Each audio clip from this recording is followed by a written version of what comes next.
여러분은 코리안 드림이라는 말을 아시나요? 과거 붐이었던 아메리칸 드림에 이어 한국으로 이민을 오려는 외국인이 날로 급증하고 있다고 합니다. 몇 년 전 한국으로 이민을 선택한 오늘의 주인공의 이야기를 들어보겠습니다. 여러분의 좋아요 버튼에 힘을 얻어 오늘의 이야기를 시작해 보겠습니다. 바로 지금 사연을 들어보겠습니다. 안녕하세요. 저는 미국 뉴욕에서 태어나고 자란 앨리슨입니다. 그리고 지금 저는 한국에 살고 있습니다. 몇 년 전까지만 해도 한국에서 살게 될 거라고는 상상조차 하지 못했습니다. 한국은 그냥 BTS와 K-드라마로 유명한 나라, 맛있는 음식이 있는 여행지 정도로만 생각했죠. 한국을 직접 가본 적도 없었고 한국어를 할 줄 아는 것도 아니었으니까요. 하지만 지금은 다릅니다. 저는 한국에서의 삶에 너무나도 만족하고 있으며 이제 미국으로 돌아갈 생각이 없습니다. 이 말을 하면 많은 사람들이 놀랍니다. 특히 미국 친구들은 도저히 이해할 수 없다는 반응을 보입니다. 아니, 왜? 미국에서 한국으로 이민을 갔다고?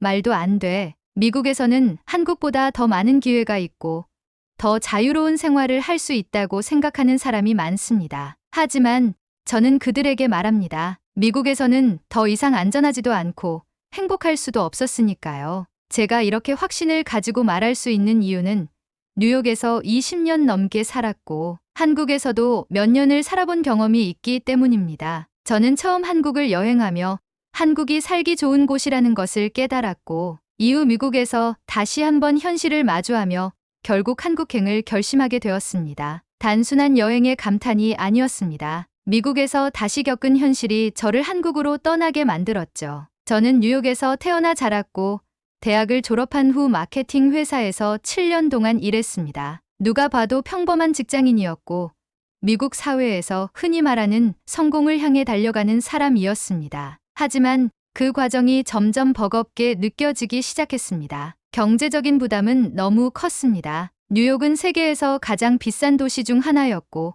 제가 살던 작은 원룸 월세는 $3,000에 육박했습니다. 여기에 공과금, 식비, 교통비까지 합하면 생활비가 엄청났죠. 회사에서 꽤 괜찮은 연봉을 받았지만 저축은커녕 한 달 한 달을 겨우 버티는 상황이었습니다. 직장 생활도 녹록지 않았습니다. 미국은 자유롭고 개방적인 문화라고 하지만 직장 내 경쟁은 한국보다 더 치열했습니다. 출근은 아침 9시지만 상사의 눈에 들려면 일찍 나가야 했고 퇴근은 정해진 시간이 있지만 실제로는 10시가 넘어서야 가능했습니다. 이메일과 업무 메시지는 주말에도 계속 울렸고 휴가를 가더라도 업무를 체크해야 했습니다. 가장 큰 문제는 안전이었습니다. 뉴욕에서 밤에 길을 걷는 것은 늘 긴장해야 하는 일이었습니다. 지하철 안에서는 노숙자들이 소리를 지르거나 갑자기 폭력을 행사하는 일이 많았고 총기 사고는 너무 흔해서 뉴스에도 크게 보도되지 않는 경우가 많았습니다. 한 번은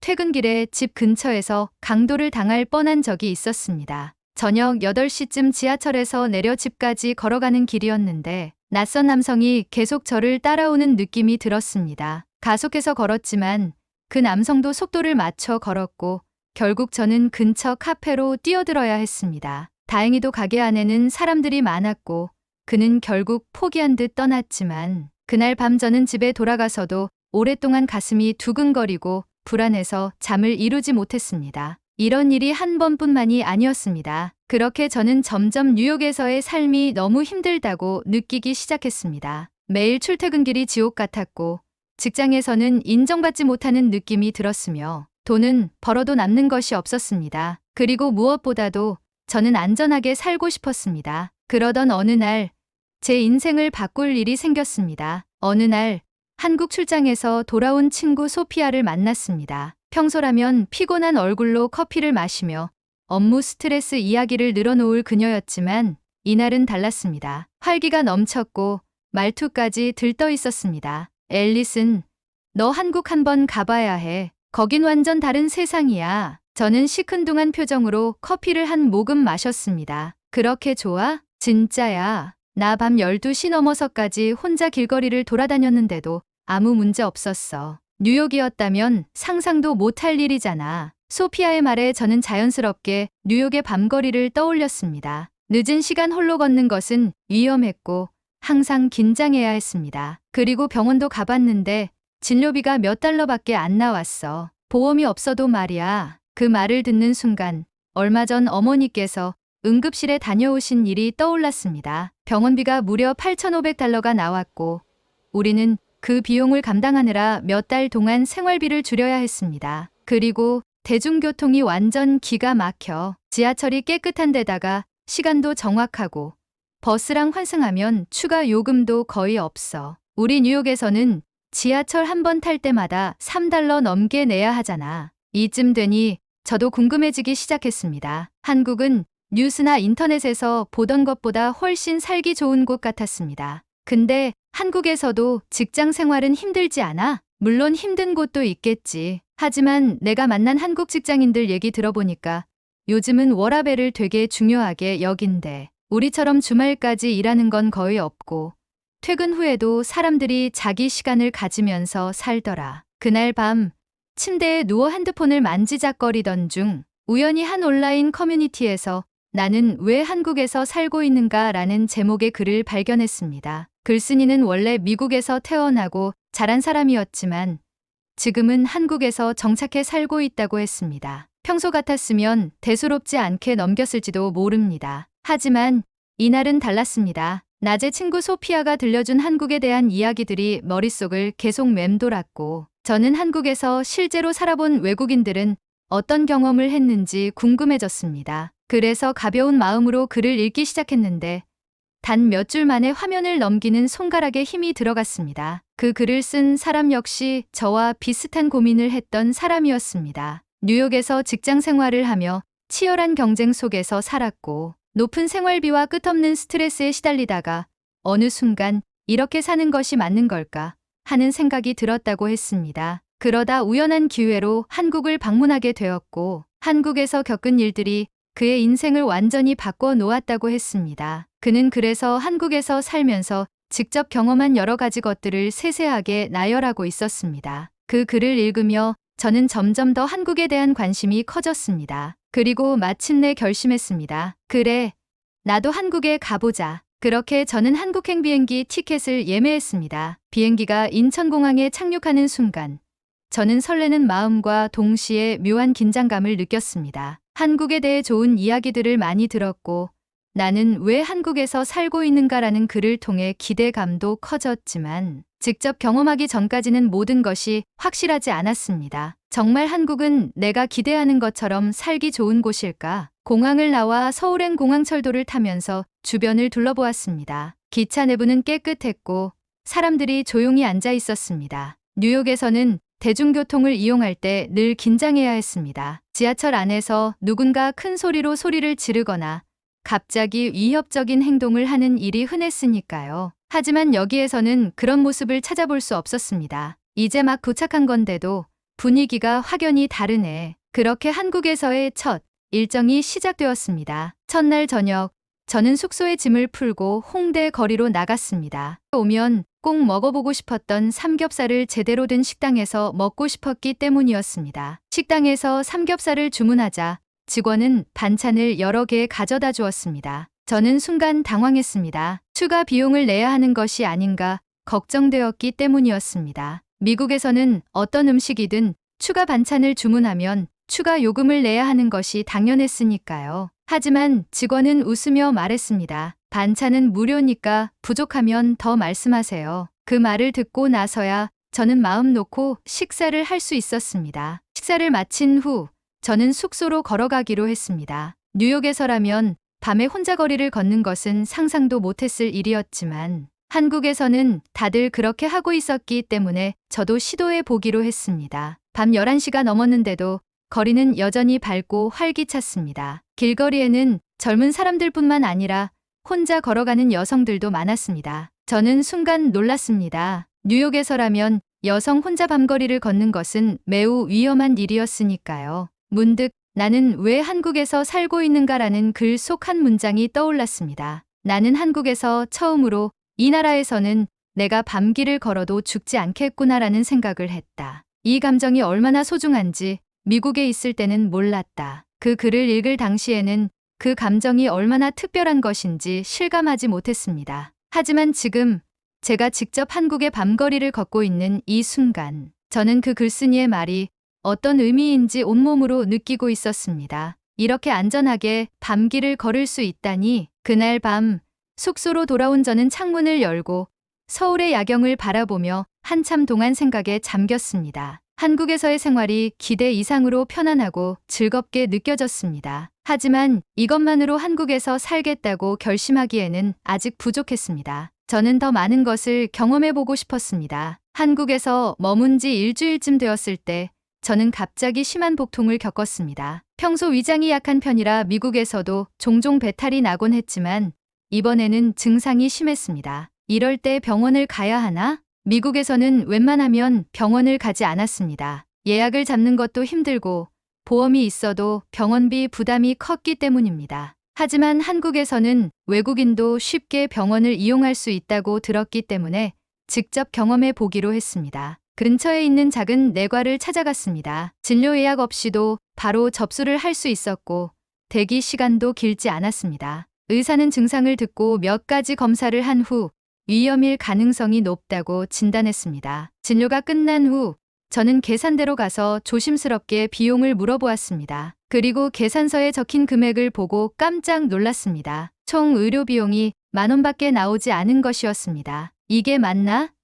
진짜 이렇게 저렴한 거야? 미국에서는 응급실에 한 번 다녀오면 기본적으로 몇백 달러는 나옵니다. 보험이 없으면 몇천 달러를 부담해야 하는 경우도 많고 간단한 진료를 받아도 비용이 부담될 정도였습니다. 그런데 여기서는 검사를 받고 약까지 처방받았는데도 비용이 10달러도 되지 않았습니다. 병원 문을 나서는 순간 저는 마치 다른 세상에 온 것 같은 기분이 들었습니다. 이 나라에서는 아프면 병원에 가는 것이 당연한 일이구나. 미국에서는 병원비 때문에 많은 사람들이 병을 키우거나 치료를 포기하는 경우가 많습니다. 하지만 한국에서는 의료 서비스가 접근성이 높고 비용도 부담스럽지 않았습니다. 그날 저는 한국의 의료 시스템이 미국과는 완전히 다르다는 것을 온몸으로 체감했습니다. 그리고 다시 한번 나는 왜 한국에서 살고 있는가라는 글이 떠올랐습니다. 아프면 병원에 갈 수 있다는 것이 얼마나 중요한 것인지 한국에 와서야 깨달았다. 한국에서 보낸 2주 동안 저는 너무나도 많은 것을 경험했습니다. 밤늦게 혼자 거리를 걸어도 안전했고 대중교통은 믿을 수 없을 정도로 편리했으며 병원에 가는 것이 전혀 부담스럽지 않았습니다. 길거리는 깨끗했고 사람들은 친절했습니다. 이 모든 것이 뉴욕에서의 삶과는 너무나도 달랐습니다. 한국에서 지내는 동안 저는 여기서 살아볼 수 있을까 하는 생각을 계속하게 되었습니다. 하지만 여행자의 시선으로 바라보는 것과 실제로 정착해서 사는 것은 다를 수도 있었습니다. 한국에서의 꿈 같은 2주가 끝나고 저는 다시 뉴욕행 비행기에 몸을 실었습니다. 창밖을 바라보며 한국에서의 기억을 되새겼습니다. 정말 살기 좋은 나라였어. 짧은 여행이었지만 한국에서 경험한 것들은 뉴욕과는 비교할 수 없을 정도로 좋았습니다. 밤늦게 혼자 걸어도 안전했고 대중교통은 빠르고 깨끗했으며 병원비 부담 없이 진료를 받을 수 있었습니다. 하지만 뉴욕으로 돌아온 이상 현실로 복귀해야 했습니다. 저는 다시 높은 집세를 내며 치열한 경쟁 속에서 일하고 늘 위험한 밤거리를 조심하며 살아가야 했습니다. 그리고 저는 한국에서 경험했던 모든 것들이 그리워지기 시작했습니다. 그러던 어느 날 제 인생을 완전히 바꿔놓은 사건이 벌어졌습니다. 그날도 평소처럼 야근을 마치고 밤늦게 퇴근을 했습니다. 피곤한 몸을 이끌고 지하철을 타고 집 근처 역에 내렸습니다. 밤 10시가 넘은 시각이었고 거리는 평소처럼 어두웠습니다. 집까지는 몇 블록 정도 걸어가야 했습니다. 뉴욕에서 밤늦게 걸어가는 것은 항상 긴장되는 일이었습니다. 저는 이어폰을 빼고 주변을 경계하며 걸었습니다. 그런데 갑자기 멀리서 누군가 소리를 지르는 것이 들렸습니다. 저는 반사적으로 걸음을 멈추고 주변을 살폈습니다. 그리고 바로 그 순간 연이어 총성이 울렸습니다. 순간적으로 몸이 얼어붙었습니다. 저는 본능적으로 근처 가게로 뛰어들어가 몸을 숙였습니다.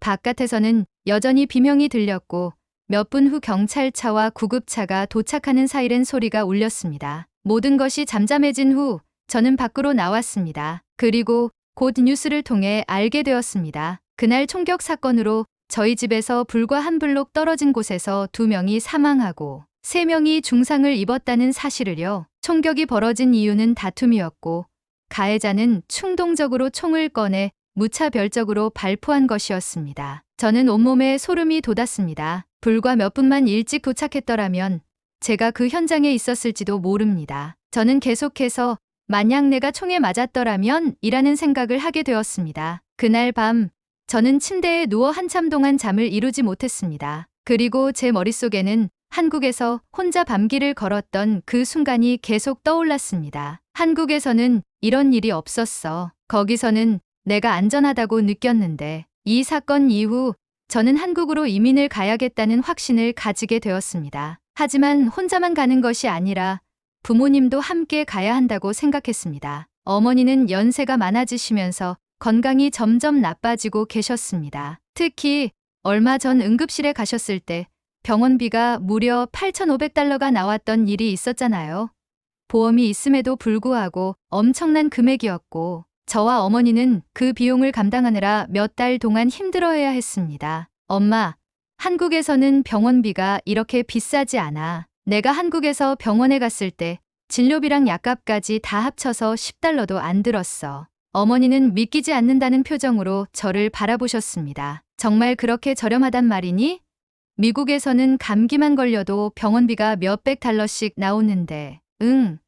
그리고 병원 접근성도 훨씬 좋아. 예약 없이도 바로 진료를 받을 수 있더라니까. 그날 이후 어머니도 점점 한국행에 관심을 보이기 시작하셨습니다. 아버지 역시 처음에는 반신반의하셨지만 한국의 안전성과 생활비, 의료 시스템에 대한 이야기를 듣고 나서는 진지하게 고민하셨습니다. 한국에서는 밤에 혼자 걸어도 안전하다면서? 응, 진짜야. 새벽 2시에도 여성들이 혼자 걸어 다니는 걸 봤어. 미국은 점점 더 위험해지고 있는데 정말 한국이 그렇게 안전하다면 우리도 생각해 볼 필요가 있겠구나. 저는 부모님을 설득하기 위해 더 많은 정보를 찾아보았고 부모님께 한국에 대한 긍정적인 점들을 계속해서 말씀드렸습니다. 하지만 결국 부모님께서는 한국으로 함께 가는 것은 어렵겠다고 말씀하셨습니다. 우리는 여기서 평생을 살았단다, 앨리슨. 갑자기 모든 걸 정리하고 한국으로 가는 건 쉽지 않아. 하지만 여기서는 안전하지 않잖아. 그리고 병원비도 너무 비싸고. 그래도 여기가 우리가 살아온 곳이야. 이곳에서 친구들도 있고 모든 것이 익숙하잖니. 한국에서의 생활도 금방 익숙해질 수 있어. 그리고 내가 거기서 자리 잡으면 부모님도 천천히 생각해 볼 수 있잖아. 앨리슨, 너의 결정은 존중하지만 우리는 여기에 남기로 했다. 하지만 내가 한국에서 더 행복할 수 있다면 우리는 너를 응원할게. 저는 부모님을 설득하려 했지만 부모님께서는 결국 뉴욕에 남기로 하셨습니다. 저는 아쉬웠지만 부모님의 결정을 존중할 수밖에 없었습니다. 그리고 저는 결심했습니다. 그렇다면 나 혼자라도 한국으로 가겠다. 그 이후 저는 한국에서 정착할 방법을 알아보기 시작했습니다. 다행히도 한국에서는 외국인을 위한 다양한 취업 기회가 있었습니다. 저는 마케팅 분야에서 오랜 경력을 쌓아왔고 한국에서도 글로벌 기업들이 외국인 직원을 필요로 한다는 사실을 알게 되었습니다. 그리고 몇 달 동안 지원한 끝에 저는 마침내 한국에 있는 한 글로벌 기업의 마케팅 팀에서 일할 기회를 얻게 되었습니다. 뉴욕에서의 삶을 정리하는 것은 쉽지 않았습니다. 부모님과 친구들, 익숙한 모든 것을 떠나야 했으니까요. 하지만 저는 더 이상 망설이지 않았습니다. 저는 미국을 떠나 한국에서 새로운 인생을 시작하기로 결심했습니다. 그렇게 저는 다시 한국행 비행기에 몸을 실었습니다. 하지만 이번에는 단순한 여행이 아니었습니다. 이번에는 완전히 새로운 인생을 시작하기 위한 여정이었습니다. 비행기가 다시 한국 땅에 도착하는 순간 저는 깊은 안도감과 동시에 묘한 흥분을 느꼈습니다. 입국 심사를 마치고 짐을 찾은 후 공항을 나서자 익숙한 서울의 공기가 저를 반겨주었습니다. 택시를 타고 이동하는 창밖으로 스쳐 지나가는 서울의 거리 풍경을 바라보며 저는 스스로에게 다짐했습니다.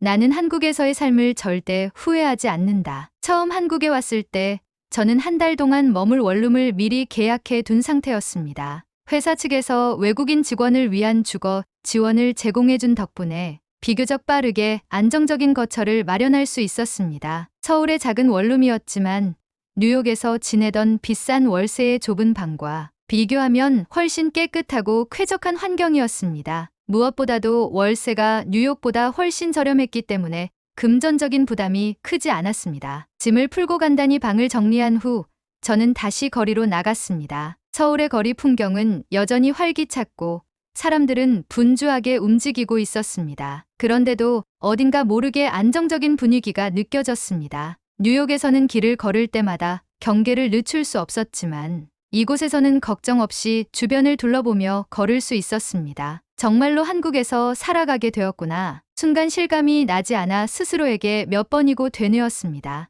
제가 입사한 곳은 외국계 기업과 협업하는 한국의 글로벌 마케팅 회사였습니다. 출근 첫날 저는 가장 걱정했던 부분이 한국의 직장 문화였습니다. 미국에서 일할 때는 언제든 이메일이 울렸고 주말에도 업무 연락을 받는 것이 당연했기 때문에 한국에서도 비슷한 환경일까 봐 걱정이 되었습니다. 하지만 예상과는 달리 회사 분위기는 생각보다 훨씬 편안했습니다. 팀원들은 저를 따뜻하게 맞아주었고 점심시간이 되자 선배들이 다 함께 점심을 먹으러 가자며 저를 데리고 나갔습니다. 점심시간이 지나자 사람들은 자연스럽게 커피를 마시며 대화를 나누었고 누군가는 회사 근처 공원을 잠시 산책하고 오기도 했습니다. 정말로 워라밸을 중요하게 생각하는구나. 미국에서는 점심을 먹는 시간조차 아껴가며 일하는 것이 보통이었지만 여기서는 다들 밥을 먹는 시간을 온전히 즐겼습니다. 업무가 끝나고 퇴근 시간이 되자 팀원들은 하나둘씩 짐을 챙겨 사무실을 떠나기 시작했습니다. 저는 혹시나 싶어 팀장님께 물었습니다. 퇴근 후에도 이메일을 확인해야 하나요? 팀장님은 놀랍다는 듯 저를 바라보며 웃었습니다. 퇴근했으면 집에서 쉬어야죠. 급한 일 있으면 내일 하면 됩니다. 그 순간 저는 다시 한번 한국으로 이민 오길 잘했다는 생각이 들었습니다. 그렇게 몇 개월이 지나고 저는 부모님과 영상통화를 하게 되었습니다. 앨리슨, 한국에서는 잘 지내고 있니? 화면 속 어머니의 얼굴을 보자 갑자기 감정이 북받쳐 올랐습니다. 아무리 한국에서의 삶이 만족스럽다고 해도 뉴욕에 계신 부모님과 멀리 떨어져 있다는 사실은 저를 외롭게 만들었습니다. 응, 엄마, 회사에서도 잘 적응하고 있고 생활도 괜찮아. 그래, 다행이구나. 그래도 힘든 일 있으면 언제든 우리한테 이야기하렴. 응, 엄마도 건강 조심해. 아프면 꼭 병원 가고. 그 말을 하며 저는 문득 부모님을 다시 한번 한국으로 모시고 오고 싶다는 생각이 들었습니다. 나중에 꼭 한번 놀러 오세요.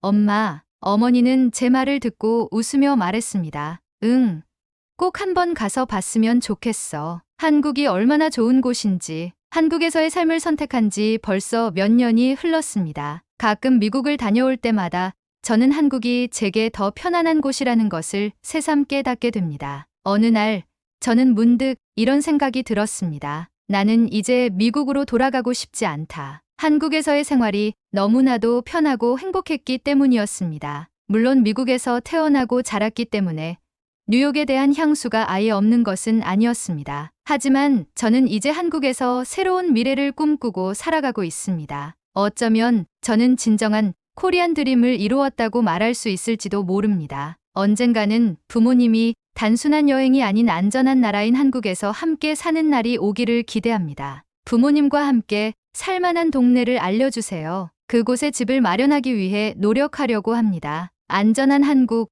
사랑합니다. 오늘의 사연은 여기까지입니다. 오늘의 이야기가 마음에 드신다면 좋아요 한번 꾹 눌러주세요. 여러분의 좋아요와 댓글은 영상 제작에 큰 힘이 됩니다. 다음에도 좋은 사연으로 여러분을 찾아오겠습니다. 시청해주셔서 감사합니다.